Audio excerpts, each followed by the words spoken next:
এই যে নীতির সাথে রাজনীতি করেছেন, মহান আল্লাহ তাকে তার পুরস্কার দিয়েছেন। বাংলাদেশের সম্পদ উনি, বাংলাদেশের মানুষ অধীর আগ্রহে অপেক্ষা করছে ওনাকে বরণ করার জন্য। উনি আগের মতো রাজনীতিতে পুরোপুরি সক্রিয় হবেন কিনা এরকম কোনো প্রত্যাশা আছে? এটা শারীরিক সক্ষমতার উপর নির্ভর করবে। মানুষ তো চায়। ওনার ফেরাটাকে আপনারা কিভাবে দেখছেন? আপনাদের জন্য কতটা ইন্সপায়ার্ড? অনেক একটা বিরাট ব্যাপার। দেখেন কত সম্মানের সাথে উনি বাংলাদেশে ফিরছেন।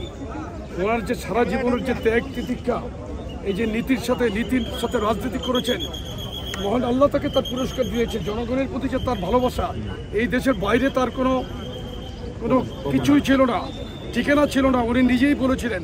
ওটাই অ্যাকচুয়ালি প্রমাণিত। আজকে উনি বাংলাদেশে আবার ফিরেছেন। ইনশাল্লাহ খুব অচিরেই আমাদের প্রিয়নেতা জনাব তারেক রহমানও ফিরবেন। ধন্যবাদ।